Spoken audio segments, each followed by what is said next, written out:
러닝 시작하면 다들 이런 고민 한 번쯤 하시죠.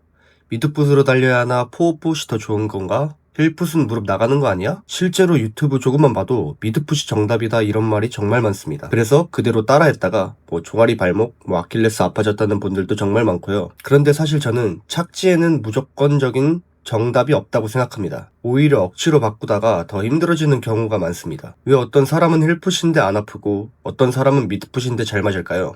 오늘은 포어풋, 미드풋, 힐풋 뭐가 맞는 건지 정말 쉽게 정리해 보겠습니다. 먼저 결론부터 말씀드리겠습니다. 저는 미드풋이 무조건 정답이라고 생각하지 않습니다. 그리고 또 정확하게 말하면 착지는 정답을 찾는 문제가 아니라 내 몸에 맞는 걸 찾는 문제에 가깝다고 생각합니다. 많은 분들이 미드풋 해야 빨라진다더라, 힐풋은 무릎 나간다던데 이런 이야기를 정말 많이 듣습니다. 그런데 실제 댓글만 봐도 완전히 다 다른 이야기들이 나옵니다. 어떤 분은 미드풋 연습하다 종아리가 너무 아프다, 아킬레스 통증 때문에 다시 힐풋으로 돌아갔다, 허리에 무리가 와서 5km도 못 뛰게 되었다. 그런데 또 반대로 이런 분들도 있었습니다. 힐풋인데 몇 년째 부상 없이 잘 뛰고 있다. 미드풋으로 바꾸고 무릎 통증이 좋아졌다. 그러면 도대체 뭐가 맞는 걸까요? 여기서 많은 분들이 놓치는 게 하나 있습니다. 대부분은 발 어디부터 닿느냐에만 집중합니다. 앞꿈치부터 닿아야 하나? 뒤꿈치 닿으면 안 좋은 건가? 미드풋이 정답인가? 그런데 사실은 발바닥 어디가 먼저 닿느냐보다 더 중요한 게 있습니다. 바로 발이 몸 중심 가까이에 떨어지느냐. 이게 진짜 핵심입니다. 예를 들어 볼게요. 발이 몸보다 너무 앞쪽에 떨어지면 어떻게 될까요? 몸은 앞으로 가는데 발은 앞에서 브레이크를 잡는 형태가 됩니다. 쉽게 말하면 앞으로 가려는데 내가 나를 멈추고 있는 겁니다. 그러면 충격도 커지고 리듬도 끊기고 무릎이나 정강이, 부담이 올라갈 수 있습니다. 반대로 발이 몸 중심 가까이에 떨어지면 어떨까요? 충격이 조금 더 자연스럽게 분산되고 달리는 흐름도 부드러워질 가능성이 높습니다. 그래서 저는 힐풋이냐 미드풋이냐보다 몸보다 너무 앞에 찍고 있냐가 더 중요하다고 생각합니다.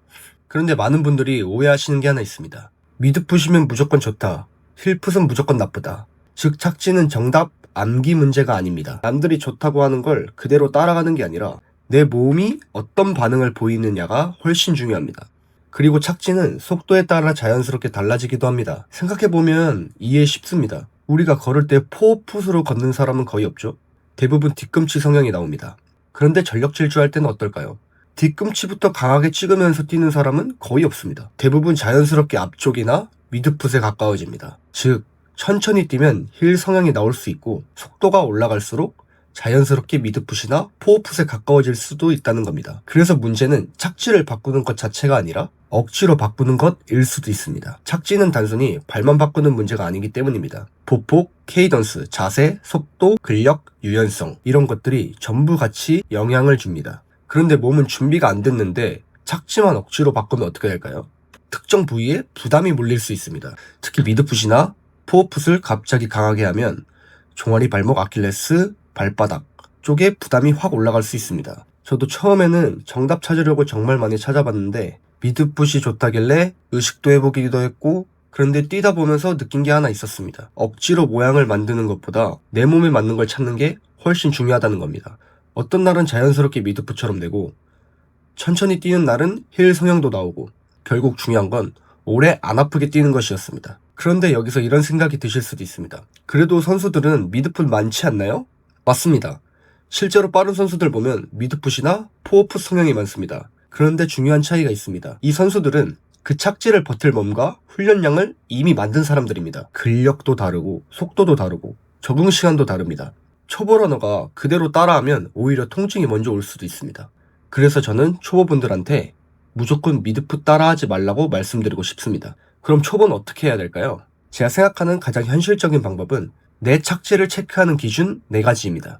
자, 첫 번째는 특정 부위만 계속 아픈가? 종아리, 발목, 무릎 계속 아프다. 그럼 지금 착지나 뛰는 방식이 몸에 안 맞는 신호일 수도 있습니다. 특히 착지를 바꾼 뒤에 특정 부위에 통증이 생겼다면 지금 내 몸이 아직 준비가 안 됐다는 신호일 수도 있습니다. 두 번째, 발소리가 너무 큰가? 뛰는데 쿵쿵쿵 소리가 너무 크다면 몸보다 너무 앞에 착지하고 있을 가능성도 있습니다. 물론 발소리가 무조건 나쁘다는 건 아닙니다.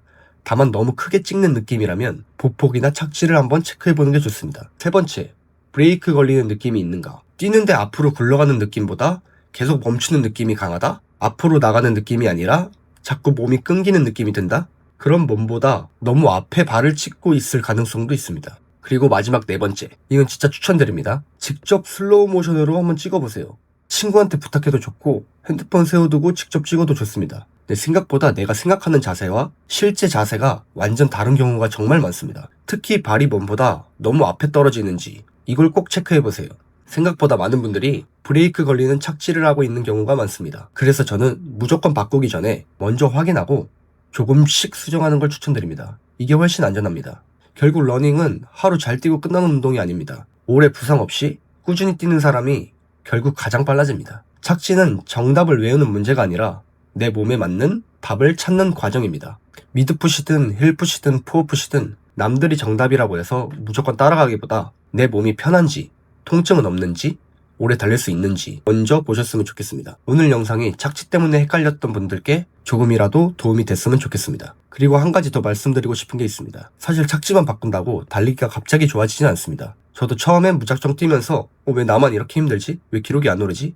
이런 고민 정말 많이 했었는데 돌이켜보면 초보 러너들이 공통적으로 하는 실수가 있었습니다. 생각보다 많은 분들이 여기서 막히고 이거 모르고 뛰면 계속 힘들고 계속 제자리일 수도 있습니다. 그래서 제가 초보 러너 가장 많이 하는 실수 5가지 따로 정리해놨습니다. 이 내용은 고정 댓글에 정리해둘 테니 한번 확인해보세요.